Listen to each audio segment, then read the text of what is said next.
যিবিলাকৰ তেওঁলোকৰ PGR VGRৰ যিটো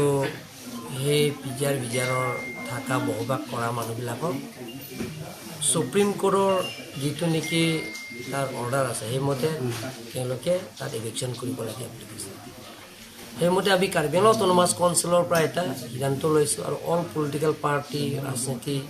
দল সংগঠন তেখেতসকলৰ আলাপ আলোচনা কৰি আমি ইভিকশ্যন কৰিম বুলি আমি সিদ্ধান্ত লৈছোঁ সিদ্ধান্ত মতে আমি PGR VGRৰ মাটি বসবাস কৰা সকলৰ কাৰণে আমি যিবিলাকৰ কাউন্সিলৰ পৰা এপইণ্টমেণ্ট দিয়া চৰকাৰী কামৰা 11 জনৰ আমি লগে লগে তেওঁলোকৰ আমি চাকৰিৰ পৰা আমি তেওঁলোকৰ টাৰ্মিনেট কৰিম ইয়াৰ পিছত তেওঁলোকৰ কাৰ্বি আংলং অট'নমাছ কাউন্সিলৰ পৰা আমি নটিচ দিলোঁ যে আপোনালোকে 15 ডেজৰ ভিতৰত PGR VGR থকা বসবাসকলে ইয়াৰ পৰা যাব লাগে আমি ইভিকশ্যন কৰিম কিন্তু সেই নটিচ দিয়াৰ পিছত তাত বসবাস কৰা মানুহবিলাকে হাইকোৰ্টৰ PIL কেছ দিয়া হৈছে PIL কেছ চলি আছে এতিয়ালৈকে PIL কেছ দিয়াৰ পিছত আমিও লাগি আছোঁ কেছ জিকিবৰ কাৰণে কিন্তু কেছটো এতিয়ালৈকে চলি আছে PIL case contempt of court Act 1971 under section 12 মতে আমি যদি ইভিকশ্যন কৰিবলৈ হ'লে আমি এটা পানিছমেণ্ট পাম আৰু সেইটো কোৰ্ট কেছ চলি থকা সময়তো ইভিকশ্যনটো কৰিব নোৱাৰে সেইকাৰণে তেওঁলোকে যে হাংগাই চেক কৰিছে হাংগাই চেক কৰি আমি আপত্তি কৰা নাই কিন্তু আমি কৈছোঁ যে আলাপ আলোচনাৰ মাজতে সমস্যাটো সমাধান কৰিব পাৰি কিন্তু তেখেতসকলক ৰিটাৰ্ণ দিব লাগে বুলি কৈছে ৰিটাৰ্ণো আমি দিছোঁ কাৰ্বি আংলং অট'নমাছ কাউন্সিলৰ পৰা ৰিটাৰ্ণ দিছোঁ প্ৰিন্সিপাল ছেক্ৰেটাৰীৰ জৰিয়তে মই প্ৰেৰণ কৰিছোঁ যে আলোচনা কৰিম আপোনালোকে আহক আজি ডেটটো ঠিক কৰাইছে আজি 4 বাজি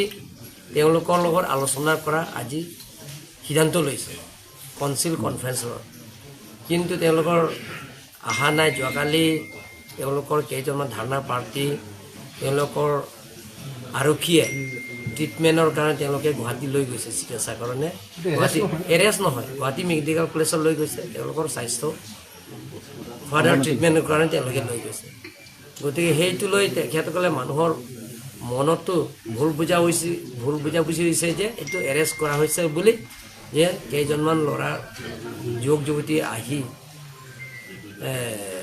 তেওঁলোকে মূল ঘৰলৈকে তেওঁলোকে ঘৰটোকে টাৰ্গেট কৰিলে মইতো আজি এপিল কৰিছোঁ যে স্থায়ী শান্তি হওক আলাপ আলোচনাৰ মাজতে সমস্যাবিলাক সমাধান কৰিব পাৰিম সদায় মই কৈ থাকোঁ যিকোনো সমস্যা আমি আলাপ আলোচনাৰ মাজতে সমস্যাটো সমাধান কৰিম ঘৰটো নাই মোৰ মানে দেউতা আছে তাতে দেউতাটো ট্ৰিটমেণ্টৰ কাৰণে গুৱাহাটীতে আছে ঘৰত কোনো নাই কাম কৰা কেইজনমান আছে তাৰপিছত গাঁৱৰ মানুহবিলাকৰ আহিছে গাঁৱৰ পৰিয়ালবিলাক প্ৰায় 200-300 জনমান পৰিয়ালবিলাক আহিছে আহি বাধাও দিছে কিন্তু তেওঁলোকৰ তাৰ পাথৰ লৈ আনিছে তাৰপিছত আকৌ পেট্ৰল লৈ আনিছে তাৰপিছত ঘৰটো জ্বলাই দিছে এটা ঘৰটো আছে নেকি দুটা ঘৰটো জ্বলাইছে যিবিলাকৰ ড্ৰাইভাৰ চিকিউৰিটিবিলাক থকা ঘৰটো জ্বলাই দিছে ককাৰ পৰা আহি আছোঁ যে আজি 4 বাজি আলোচনা কৰা কথা কাৰণে মই আজি আহি আছোঁ ইয়াত 4 বাজি আগতে মই পাইছোঁ কিন্তু ইয়াত ঘটনাতে ৰাস্তাতে মই শুনিছোঁ আৰক্ষীয়েও নজনালে নেকি তেওঁলোকৰ প্ৰশাসনে অলপ লেপছ কৰিছে বুলি ভাবে নেকি আপুনি নহয় তেখেতসকল আৰক্ষীয়ে ট্ৰিটমেণ্ট কাৰণে আপোনালোকক লৈ যাম বুলি লৈ গৈছে আৰুতো কোৱা হৈছে আৰু তেওঁলোকৰ যিবিলাকৰ আন্দোলন APSRC লিডাৰৰ তেওঁলোকক বুজাইছে আংটং দি সেই সময় আছে বুলি কৈছে যে এৰেষ্ট নহয় ট্ৰিটমেণ্টৰ কাৰণে গুৱাহাটী লৈ গৈছে আৰু খেৰণিৰ পৰা 3খনমান গাড়ীত টাটা মোবাইলত আপোনাৰ ঘৰলৈ গৈছিল কিন্তু সেই সময়তো পুলিচ মানে যেনেকুৱাকৈ থাকিব লাগিছিল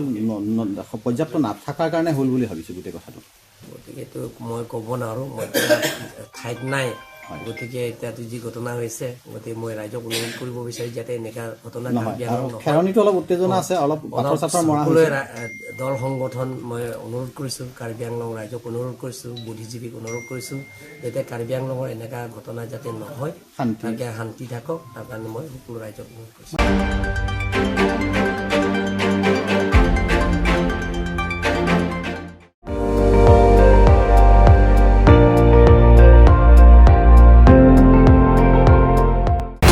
আপুনি চাই আছে ND24 সৰ্বশ্ৰেষ্ঠ নহয় সৰ্বোত্তমৰ দৌৰত।